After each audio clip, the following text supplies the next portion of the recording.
First, some people obviously can't afford to pay this money. Who wants to buy a flat with a £4,000 service charge? residents in an estate in South Liverpool are being charged £4,500 for leaf blowing, as the costs of service charges have increased by a third in the last 5 years. The area of the country where rates have gone up the most is the northeast, where you are now seeing an average increase of 60.9% to cover the cost for maintenance. How is that justified? More to the point, how are you able to afford it?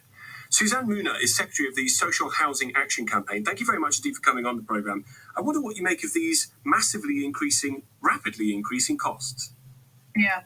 Well, this is something that's happening all over. It's this particular story is about Plus Dane, which is a housing association, but it's happening across all housing associations with, management companies, and even within some councils, we are seeing these huge jumps.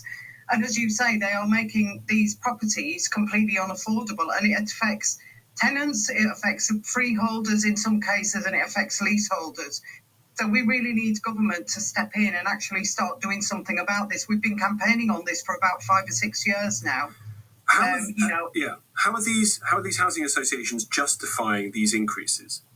Well, what they will tell you is that they're not profiting out of them. But we can see, we're seeing jumps out of 60, 70, sometimes more than 100%, then clearly that is so far above the rate of inflation that it's difficult to conclude that anything else is going on, whatever they say. And we don't trust their figures at all, because the investigations and the research that SHAC has done across a whole range of landlords has shown repeatedly that there is massive overcharging going on.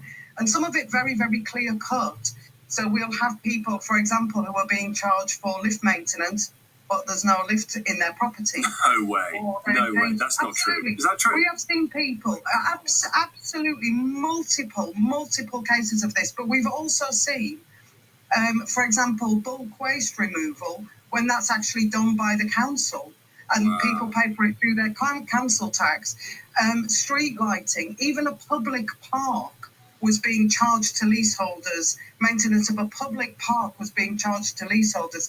It's an absolute wild west. There is no regulation of service charges, unlike rents, some forms of rent. And therefore, landlords have just switched over and just see this as an unearned income stream. It's a racket, isn't it? I mean, in this case in Liverpool, there's one resident here saying that her service charge went up overnight from £11 a month to £98 a month. I mean, exactly. You can't justify that with inflationary increases. Absolutely not. With the higher, what they're blaming at the moment in particular is higher insurance costs. But even insurance on average has not gone up by this level, by this amount. And we need government to step up. And what SHAC wants, and we're campaigning for, is a system very like, we used to see very similar scams with deposits, with rental deposits. And we would like a scheme whereby when you have got these absolutely crazy, unexplained charges, you can pay the disputed amount to a court, and the landlord has to actually prove that list exists, or it's not the council, it's them that's paying for bulk waste removal. And if not, the money goes back to the tenant. We've got a parliamentary petition up about this. It would be a very simple scheme to introduce. It worked really well with rental deposits. It's worked very well to reduce the scams going on there. And we would like to see a similar thing happening for service charges to end this form of financial abuse. Very good to talk to you. Really appreciate you coming on. Suzanne Mooner is a Secretary of the Social Housing Action Campaign, SHAC.